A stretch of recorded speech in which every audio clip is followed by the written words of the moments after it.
A pledge is supposed to mean something, not just a word thrown into the wind, but a declaration, a commitment, a line in the sand. But when it came time for Labour to lay out theirs, it was less a vow and more a vague gesture. Build a pledge, they said, but what we got was scaffolding without the steel. Andrew Neil didn't come to play. He came with questions, sharp, direct, unforgiving, and in return, waffling, deflection, tap dancing around straight answers like it was a warm-up on Strictly Come Dancing.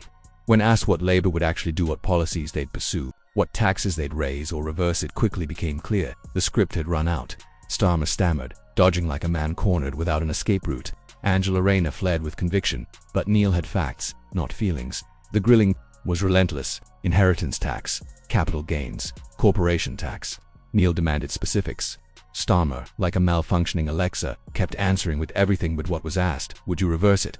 Neil repeated like a courtroom hammer. Our priorities. Our Starmer drifted like a satellite losing signal. Then came the turning point. Neil, with his signature ice-cold delivery, transformed the interview from a Q&A into a public dissection. Starmer blinked so often it was like watching someone caught in a lie mid-TED Talk. Angela tried to ride in on a wave of class or rhetoric. But what echoed was not power, it was platitudes. Rayner's voice of the working class shtick has been worn thin. She clings to her background like a laminated bus pass from 1997. But somewhere between the House of Commons and the chauffeur-driven car, the message lost its weight. You can't rail against the elite while wearing the uniform. Meanwhile, keeps reaching for leadership like it's an abstract concept. No vision, no fire, just beige, muttering and bureaucratic fog.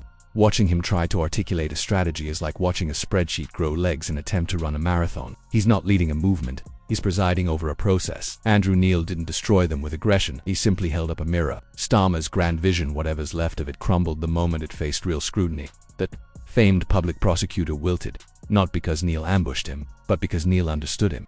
Understood his contradictions, his reversals, his over-engineered messaging. It was political deconstruction with surgical finesse. From Brexit to taxation, Labour's positions shift like sand underfoot. One day it's make Brexit work, the next it's respect the referendum. Blink, and it's a new stance entirely.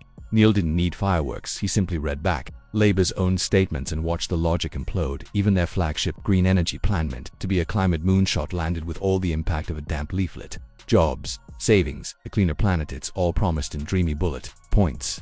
But when pressed for substance, Starmer's answers evaporated into consultancy fog. Rayner tried to patch the holes with passion, calling the plan ambitious.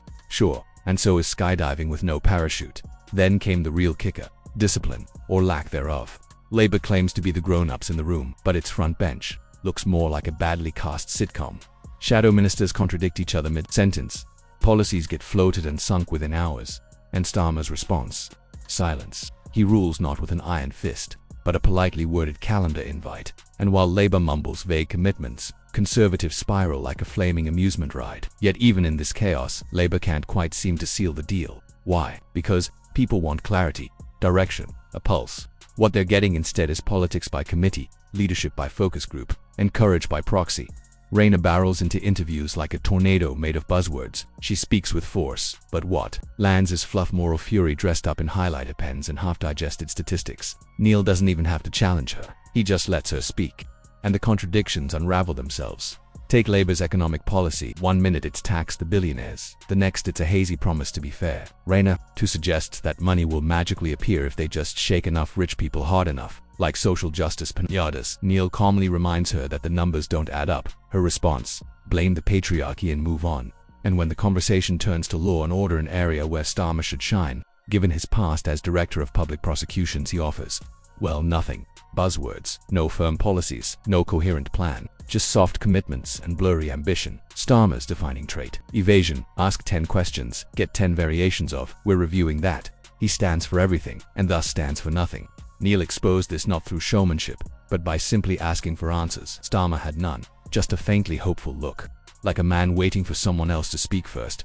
And when Rayner wasn't making vague economic threats, she was retweeting motivational slogans like she was prepping for a TEDx talk called Scream Louder, Mean Harder. It's all very theatrical, but theater won't fix hospitals, and slogans won't fund schools. Even Labour's recent local election campaign reeked of overpromise. Leaflets shouted growth, fairness, innovation, like a corporate ad pitch for a startup with no product. And the voters, they were handed vague answers like they wouldn't notice the hollow behind the hype. Neil didn't end their careers, Labour's own contradictions did. What remained was to leaders, blinking through the wreckage of their own interviews, still clutching talking points like comfort blankets. Starmer claims to offer competent government. That's great, once he decides what his government would do. Rayner claims to fight the elite. Fine, just don't do it. From the front seat of a taxpayer-funded limo, Labour says it's the answer. But to what question? Voters are tired of choosing between collapse and confusion, tired of leadership that hides behind slogans. And if Starmer and Rayner don't find a message with meaning, if they don't grow a backbone to match their ambition, Andrew Neil won't need to challenge them. Again, he'll just replay the footage, and that, alone, will be enough.